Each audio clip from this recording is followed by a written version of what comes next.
Hello.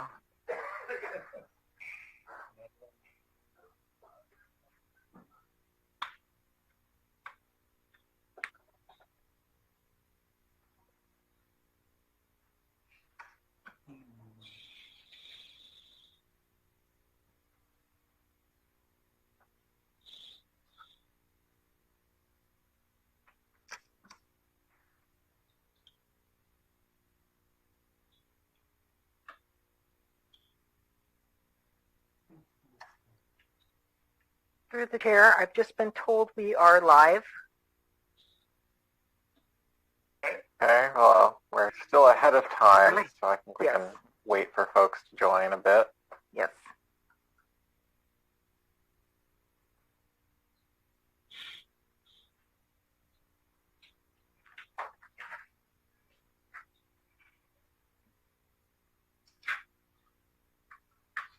So we are astonishingly already up to a quorum. It looks like I count 4.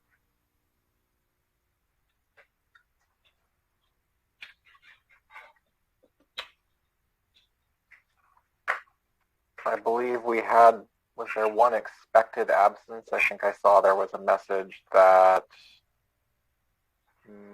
Marco was going to be unable to make it. Recording in progress.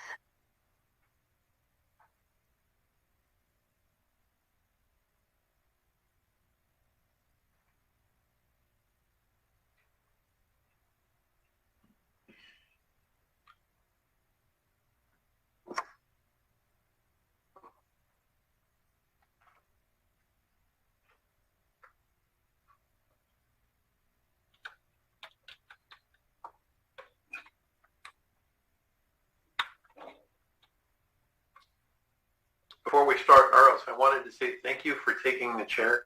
It was so nice to be able to sit down and just look at staff reports and not have to think about how I was going to manage a meeting. So thank you so much for diving on that for their need for the rest of the team. Happy to help. I will attempt to carry out the role as competently as our previous fearless leaders. I'm sure you will do just splendidly. I am having a little bit of a lag time from promoting folks into the room. So I just wanted to let you know. You're experiencing difficult technicalities? A little bit. Just a little bit of a lag time when I try to promote someone into the panel.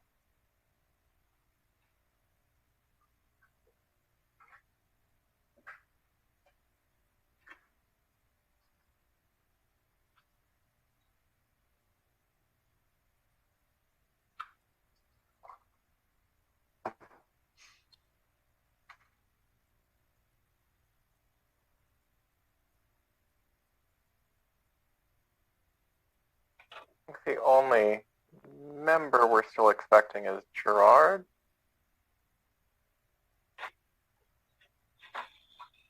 That's correct.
Shall we give this another few minutes to see if we get a sixth?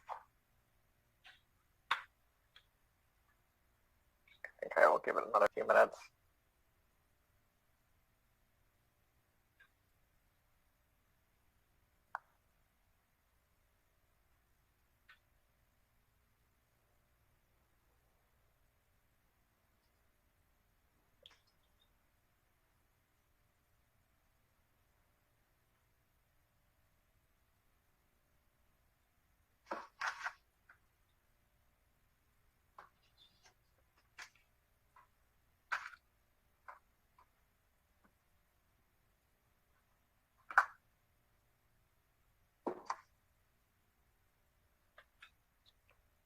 I'm bringing Commissioner Madden into the room now.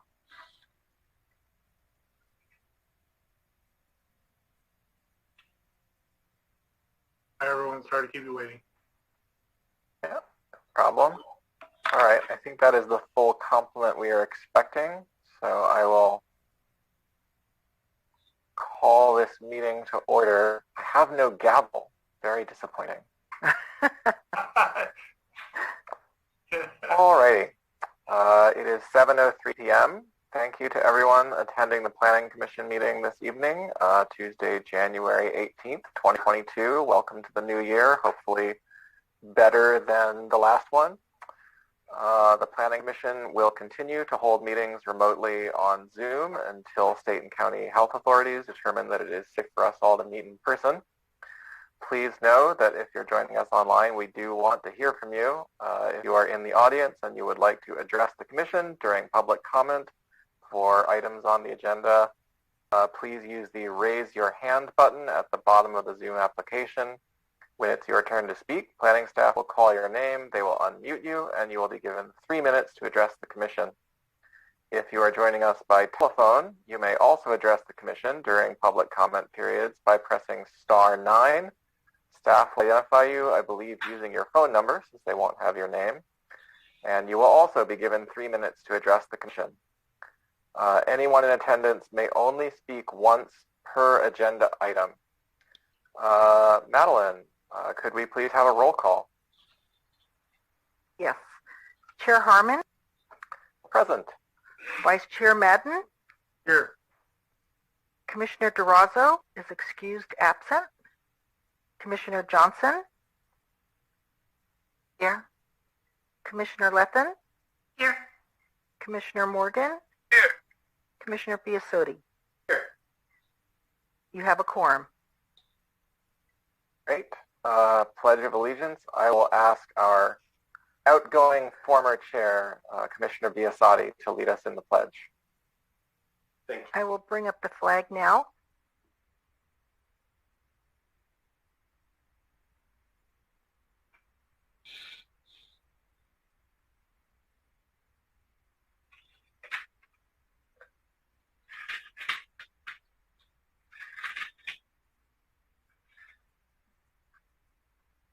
Well, I'm having technical difficulties. Yeah, it says you've started screen sharing, but all I'm seeing is that it says you started screen sharing. Let me try it again. I'm sorry.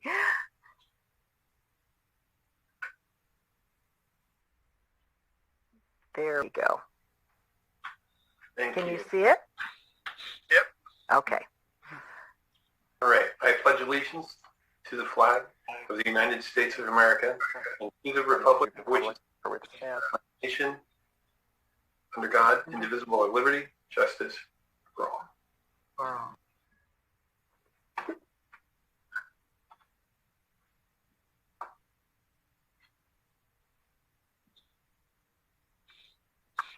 Okay.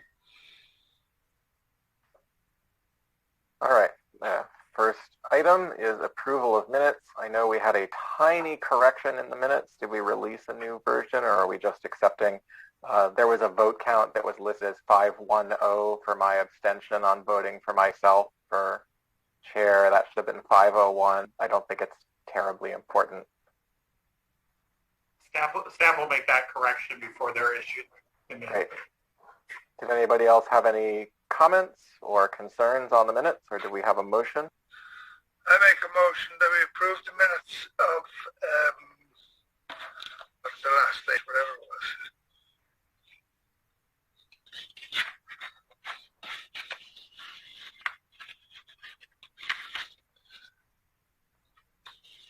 November something. November 4th, was it?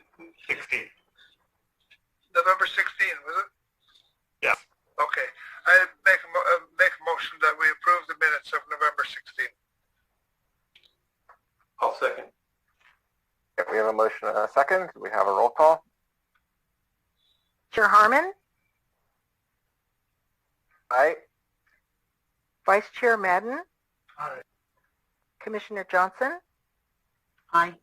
Commissioner Lethen, Commissioner Morgan, Aye. Commissioner Biasotti. Aye. 6-0 minutes pass.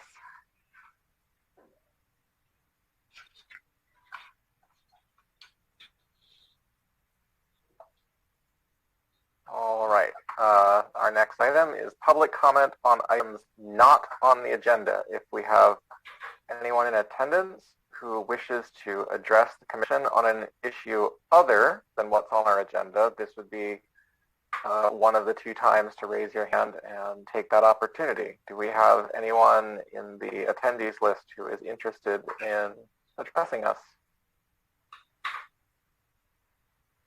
There are no hands raised, Chair. Alrighty. Do we have any announcements of conflict of interest on the items before us this evening?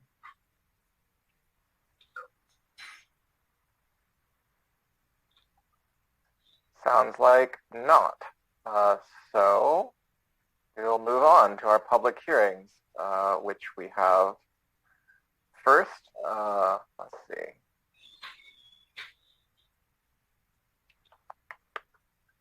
All right, our first item is 326 Hazel Avenue. And staff report, please. Hello, can everyone hear me okay? Yep. Yes. All right, hello everyone. My name is Brandon, and tonight we have a request for a use permit to allow the construction of a new home on an individual infill lot with a two-car tandem garage at 326 Hazel Avenue. This is use permit 21007. This project is located on Hazel Avenue between Clark Avenue and Crystal Springs Avenue, just north of San Bruno City Park. It's in Huntington Park subdivision, which was subdivided in 1907, and the lot in question is a 2,500 square foot lot. This is the location of the lot, and at this time, staff can find no record that there was ever anything built on this lot. There are 3 trees on it currently, an apple, lemon, and walnut, which will be removed for the project, but otherwise no heritage trees, no easements, nothing of no historic record of any construction. The proposed project, which can be seen here on the left, is for a 2,352 square foot 2-story home with a .784 FAR. This does equate to 1,282 square feet of lot coverage. 387 square feet of this is a tandem garage, which is recommended by the San Bruno Residential Design Guidelines to accommodate the required 2 covered parking spaces on a substandard lot. There are 15-foot setbacks from the front property line and 20 feet from the garage. There are 3-foot setbacks from each side, and as you may be aware, the San Bruno Municipal Code does provide the provision to reduce the standard side setbacks below 5 feet if the lot is under 5,000 square feet. So that is allowed to be reduced to 10% of the frontage, but not less than 3 feet. So since this has a 25-foot frontage on the front of the lot, it can be reduced to the minimum 3-foot setbacks on the side. And finally, there is a 17-foot setback from the rear property line. these are elevations of the sides of the house. There has been some usage of pop-outs and some roof treatments above the windows. The windows do satisfy the San Bruno residential design guidelines in that they do match and are the predominant style of windows in this neighborhood. Because neither of the houses on each side have a side yard that's greater than 10 feet, there are no additional provisions required by the code, such as a use permit for a deck or other windows, because it's considered that there's not a significant side yard that would be used that could provide privacy issues into the home. These are elevations of the home from the front and the rear. The same elevation that was used in color on the left and from the rear on the right. As you can see from this image, it does utilize horizontal wood siding on the top floor and stucco on the bottom floor. This is, again, another recommendation from the San Bruno Residential Design Guidelines to provide some difference between the two floors and offset the size and mass. So on the proposed lower floor, which can be seen on the left-hand side, there is the 387 square foot tandem garage. Formerly, the municipal code did allow smaller lots to only provide one covered space. However, with parking, some of the parking code updates that occurred in the last few years, it requires all new single-family homes, regardless of their lot size, to provide two covered spaces. This is difficult to accommodate on a 2,500 square foot lot with a short frontage, and so a tandem garage is recommended by the San Bruno Residential Design Guidelines to accommodate this. There is a covered porch and entry hall as well, a laundry closet, 2 bathrooms in the rear, and 1 bathroom. Again, this is on the lower floor. On the proposed upper floor, there is an open concept kitchen, dining room, and family room in the rear, which opens onto a second-story deck. There is the primary bedroom and bathroom in the front of the home, and a half bathroom adjacent to the kitchen. So I know that there is a kind of an unofficial maximum of a 0.62 FAR that has been utilized since the explosion. However, there is a past precedent of allowing higher FARs on substandard lots, those around 2,500 to 3,500, even 4,000 square feet. This chart here shows some of the times in the past when this upper FAR threshold has been allowed on substandard lots. So a very similar example to this would be another new house on a vacant lot at 627 Masson Avenue, the second line in this chart, which was approved by Planning Commission in October of 2014. This was also a 2,500 square foot lot with a floor area of almost the exact same size, 11 square feet more higher floor area, and it did have a 0.79 square foot. The upper extreme was another home on 4th Avenue, which was approved in 2007 with a 0.8 FAR. You can see another some more examples, and this chart is also included in the staff report. So in conclusion, staff does recommend the Planning Commission approve this use permit based on the findings 2-3 in the staff report, and I'm more than happy to answer any other questions.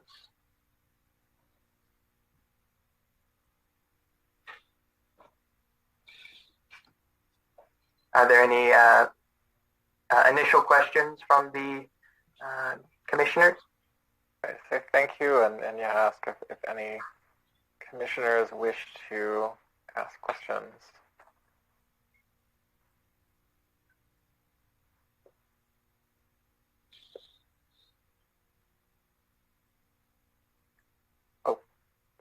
don't see anyone with a hand up from, oh, right. Do we want to do a presentation from the project submitter before questions?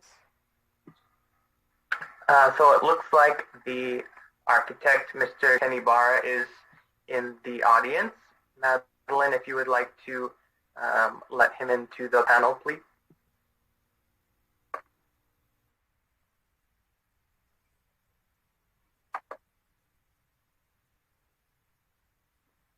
Hello, good evening. Yep, we can hear you. I'm Ken Ibera. I'm the architect. I am also the architect on of the house on Masson that was approved in 2014, and I want to thank Brandon for his assistance and ultimately his support of this project. These have always been a challenge, and I've been designing homes now over 35 years in this town, and the 25-foot lots have progressed from zero lot line, from 25 foot wide to and 2-car garages to 19 foot wide with 1-car garages to today's recommendation from the plant from staff to be 19 feet wide, 3-foot side setbacks, and 2 covered parking spaces in tandem. It's also important to say that there is a full depth driveway in this house, which is not that common in many homes in the Huntington Park area. So I'd like to say that there's plenty of parking for this neighborhood, for this fairly congested neighborhood, and we believe that the design for this 3-bedroom, 2.5 bath house is appropriate and will also add to the housing stock. I did want to mention that the house on Masson is similar in design, but it was only a 1-car garage, so it was a larger house square footage, and so this will have a tandem garage and the driveway and 3 bedrooms, 2.5 baths, and a hell of a view too. So that's all I have to say. Again, thank you for the staff's recommendation, and I'd like to entertain any questions. Thank you, Ken. Did we have any questions from the commission? Through the chair. Certainly, Mary Lou. Through the chair. Yeah, Commissioner John. This is a really clean, streamlined project. It's it start from scratch. You don't have to. It's been to the architectural review.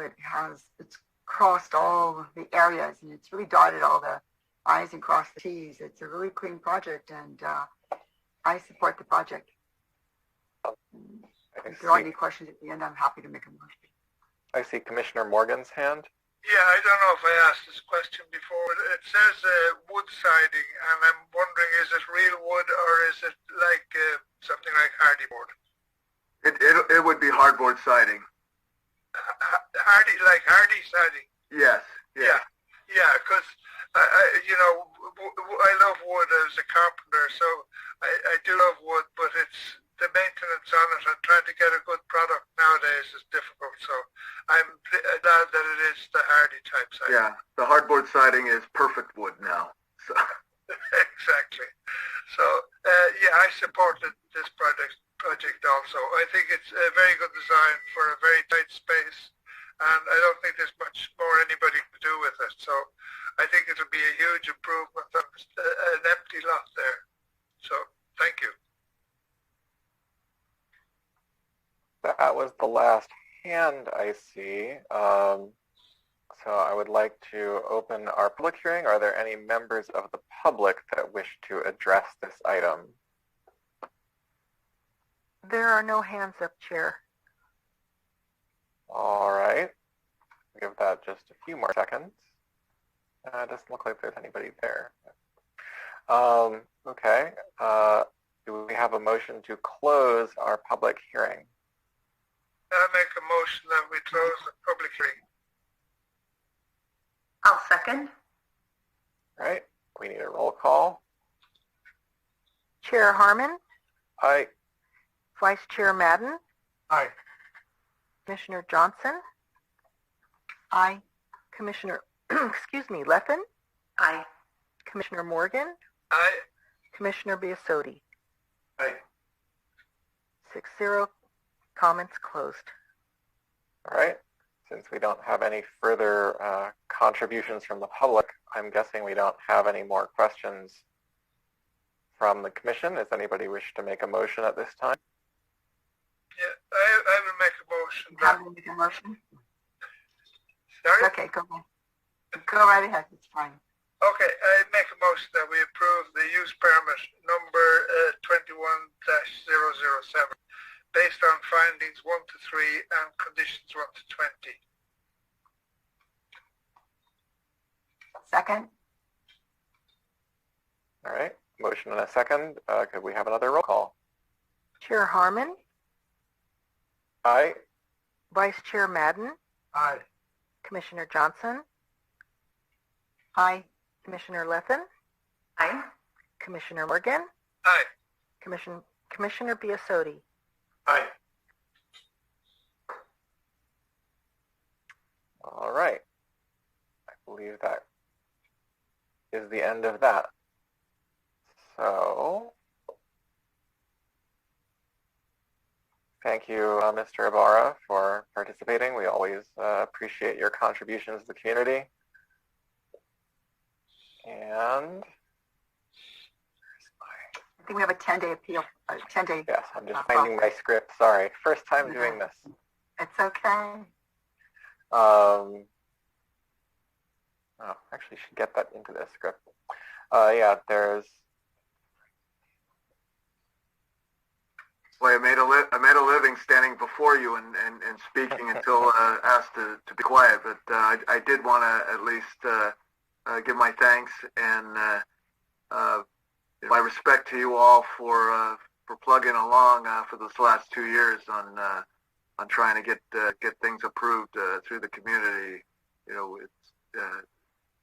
it's been challenging, but do know that development is up, and we're all very busy. So your jobs are secure, and there's a lot more coming. So thank you very much, and Happy New Year. Happy New Year. Happy New Year to you, too. We have a 10-day appeal period to the council. And our next item is the proposed amendment to the San Bruno Municipal Code Title 12, Land Use, Article 3 Zoning, on temporary uses for construction staging. Do we have a staff presentation on this topic? Yes, Chair Harmon and members of the commission, I'll be happy to share my screen and do a short presentation for you.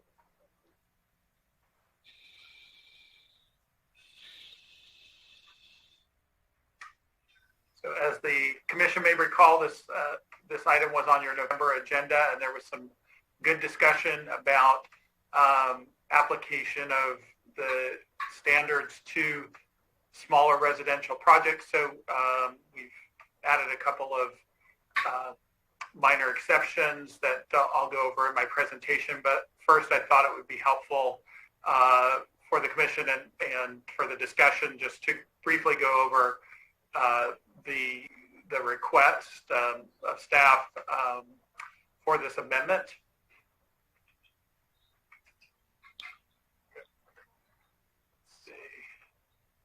So the presentation, I'll just include some background, the proposed standards, the staff recommended additions, and finally the ordinance amendment recommendation. So this all started based on concerns that were shared with the City Council about the appearance of construction areas being unkempt, also being in place too long and creating various types of obstructions in the right-of-way. Currently, construction staging is addressed in several ways, depending on the type of project. So for public works projects, it's sometimes addressed through the specifications. If the city hires a contractor to do the work, sometimes it's private utility companies who are requesting approvals from the Public Works Department to do work in the right way. Sometimes the work is on private property for new developments. And so some of those requests, as it's currently written in our code, would require a temporary use permit from the Planning Commission. So this, by amending the municipal code, this will allow for the standardization of these requirements as a city policy that would be applied to all types of construction projects. So the standards for projects in the public right-of-way would limit the amount of storage to no more than 5 days, and the staging area would move as the work progresses. There'd be no storage in the public right-of-way over the weekend. Debris or loose material would be cleaned up at the end of each workday. For projects on public or private property, the staging area would be secured with a chain link fence with bottom and top rail. When adjacent to the public right-of-way, it would have screening with no rips or tears greater than 2 inches. Any torn or rip screening would be replaced within 48 hours. The fence would be set back from the sidewalk approximately 2 feet, and also that the site be kept free from weeds and debris litter. This is just a picture of the type of fence that is recommended. So construction sites on public or private property, so the fencing facing a public roadway would include a sign that provides information on the contractor and also emergency contact information. And it should be large enough to be read 10 feet away, with the language and graphics to be approved by the city staff. For engineering, planning, and building and code enforcement, the staff would be trained on the new standards, and we probably would also create some handouts, that would be cross-departmental and information on the website. And then this, city staff would also try to recommend appropriate staging areas that could be made available to contractors for various types of projects. So the Planning Commission brought up some very good points at the last meeting, and staff took that input to try to articulate 2 exceptions that are written into the policy. The first is that the standards would not require single-family or small home projects to install construction fencing unless required to do so for safety by the building department. So you may have a situation like a swimming pool where the building department requires the fence to protect any excavation that's occurring. But in general, fencing is not required. So the intent here is not to require fencing where it's not currently required. But if people choose to use fencing, and we have had several inquiries actually recently of individuals who are going to be doing large construction projects who are interested in fencing the area mostly for security and protection of materials that may be left overnight. So those folks would need to comply with the standards. And then also the second part would be that the standards would not apply to encroachment permit time limits for encroachment permits issued to private property owners who need to use the right-of-way material storage for large projects, or small projects, sorry. So this, as it was discussed last time, the example was given of a small landscape project where maybe someone's having their driveway replaced with paving stones, and the materials get delivered to the site, and really the right-of-way is the only place they can be delivered. They may need to be there over the weekend, depending on the timing of the delivery, which is always unknown and uncertain. And then also the same for the dumpsters. So we hope that these two exceptions would clarify the situations where the standards would not apply. So staff recommendation is that the Planning Commission adopt a resolution recommending to the City Council a zoning ordinance amendment that revises Section 12.84030 of the San Bruno Municipal Code to remove all references to off-site construction staging areas. And that's the temporary use section of the code. And then in its place, there would be the construction staging standards, and new development projects that would be reviewed by staff and the Planning Commission would include these conditions regarding construction staging, and then they would be consistently applied. So with that, I'll be happy to answer any questions that the Commission might have. Thank you, Michael. Do we have any questions? I see a hand raised from Commissioner Leffen. Hey, I wanted to start by thanking staff for listening to our recommendations from the last meeting and for coming back with, I think, some good solutions to the concerns that we had expressed. One question that just popped into mind while listening to the presentation was the RAC, the new rec center, the Recreation Aquatic Center. I've noticed that, as I drive by it every day, and the fencing that's around it does not have screening, and I've actually been really glad that it doesn't.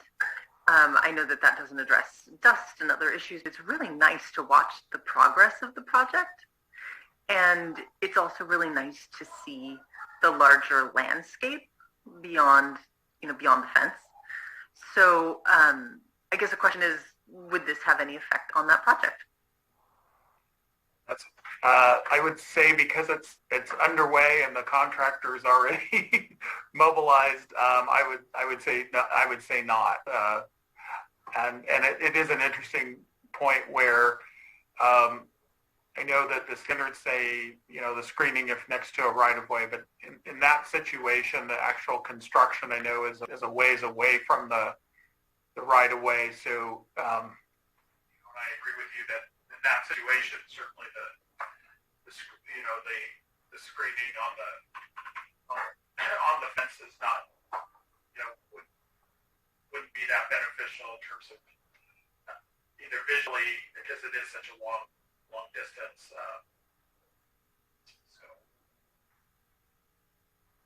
All right. Well, thank you very much. That's all I've got. I see Commissioner Madden. Yeah, Commissioner Leffen kind of beat me to the punch there. I had the exact same thoughts. Is this retroactive? Was question one, so it sounds like it's not going to be.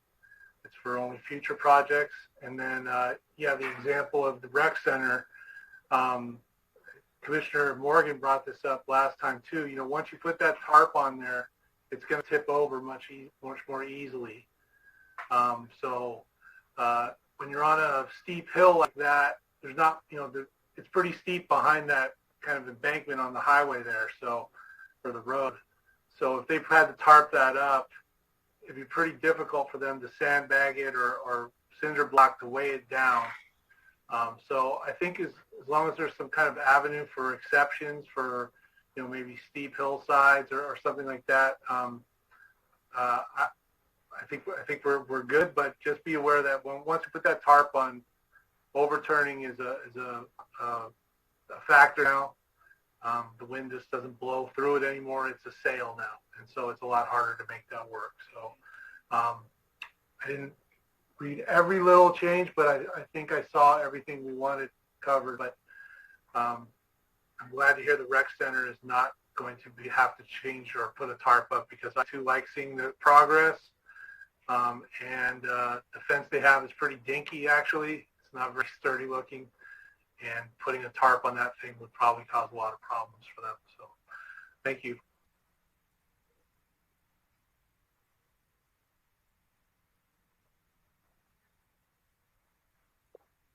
Do we have any further questions? I don't see any hands.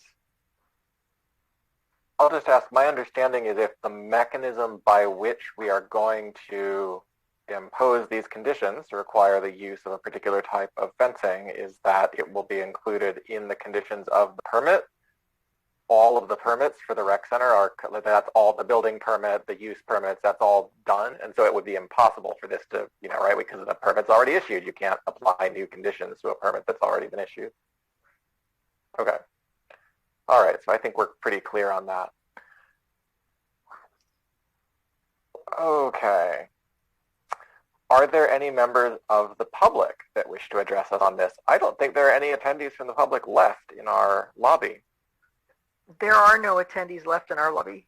Well, I guess nobody wants to address us then. So we can, do we have a motion to close our public hearing? I'll motion to close it. I move that we close the public hearing. Second. Roll call, please. Chair Harmon. Aye. Vice Chair Madden. Aye. Commissioner Johnson. Aye. Commissioner Leppin. Aye. Commissioner Morgan. Aye. Commissioner Biasotti. Aye. 6-0. Motion passes. All right. And do we have a motion on the issue before us? Do we have an ordinance number that we should cite while we are making a motion? I didn't see one. I think we're just recommending to City Council. I believe the text says it's an amendment to the San Bruno Municipal Code, Title 12, Article 3, Chapter 1284030. I think we can just motion to approve the amendment, to recommend approval of the amendment to City Council. Okay.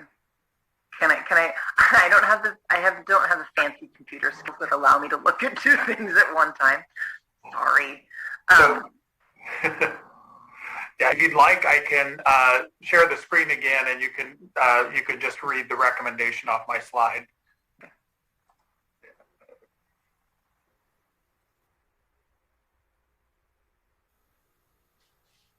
Thank you. I need lessons here. Yeah, I'd like to recommend that we adopt a resolution recommending City Council approve the zoning ordinance amendment that revises Section 12.84.030 of the San Bruno Municipal Code and remove all references to off-site construction staging areas. Second. All right, roll call on that, please. Chair Harmon. Aye. Vice Chair Madden. Aye. Commissioner Johnson. Aye. Commissioner Leppin. Aye. Commissioner Morgan. Aye. Commissioner Biasotti. Aye. 6-0. Motion passes. All right, and there is a 10-day appeal period on our actions. I guess this is only a recommendation. Maybe there isn't. Is that simply done with? Yeah, I think you're correct. Since it is just a recommendation, there would not be an appeal. All right, I withdraw my former remark. Okay. That brings us to the end of our public hearings. Do we have any items from staff? The only item for staff is just request for volunteers for the February 10th ARC meeting. So if I can get three volunteers. Okay, Commissioner Johnson.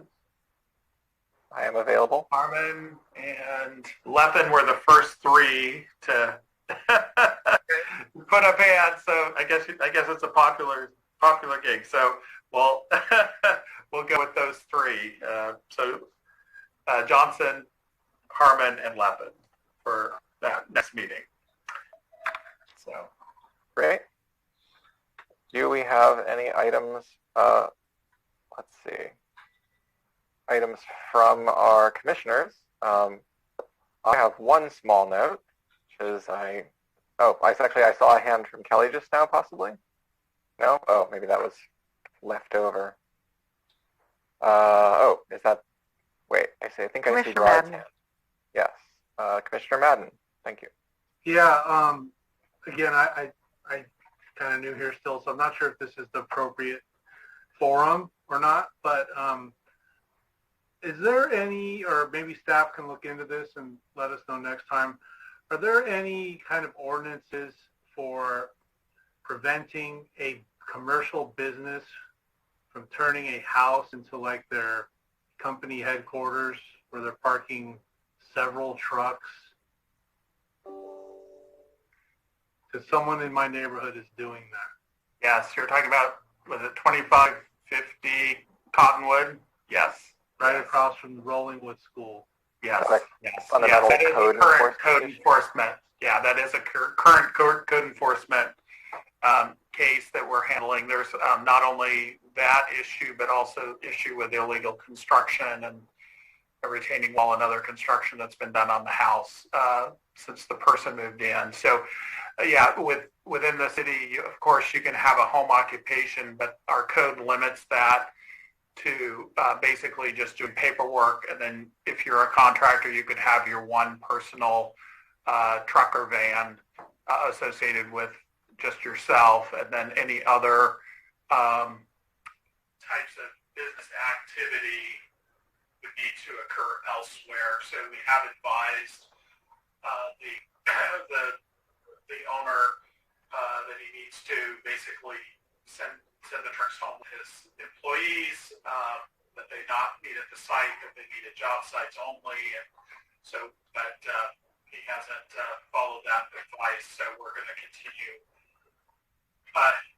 our code enforcement action. Unfortunately, there's we have to give him various levels of warning through the process, but we're certainly aware of that particular situation. Okay, yeah, that's the one I'm talking about, because not only are they packing 6 or 7 cars in their driveway, they have a smattering of trucks in the neighborhood, and then they're also using the school parking lot. And they're not regular trucks. These are big trucks. That street gets very congested when school is, when the kids are going to school and when they're getting out of school. Just even on a normal day, it's very hard to navigate through that street. So I'm glad that you guys are on top of it. So just letting you know, they're still parking a ton of cars there. So okay, thank you. All right, I had just a minor item that I wanted to express my appreciation to staff. I know you'd given us the opportunity to use that planetizen training, which I have been, it's been a busy year despite being stuck at home, and I, over the Christmas break, finally got around to actually starting on that training materials. I'm not sure how many others took advantage of that. And I really appreciate the work on this new ordinance. I've expressed to staff at times that I feel like we want to be as predictable for the general citizenry who want to build here and for larger developers, that we want a process that's very clear in advance so people can design for it and plan for it. And so I think simplification of the construction staging standards is great. Should streamline things a little bit around the edges. And I want to thank my fellow commissioners for putting your trust in me as the chair this year. So Happy New Year, everyone. We Thank have, you. oh, thank you. We have one more opportunity for public comment on items not on the agenda. It looks like we still have no attendees who might want to comment. No attendees, Chair. All right. Seeing none, we have reached our adjournment. It is 7:47. That's record time for one of these meetings, I think. And our next regular Planning Commission meeting will be held on, let's see, it would be February 15th, correct? Yes. Yes. February 15th at 7 p.m., most likely still on Zoom, pending public health determinations. Thank you for everybody's time this evening, and have a wonderful rest of your night. Good night. Good night, everyone. Take Night. care.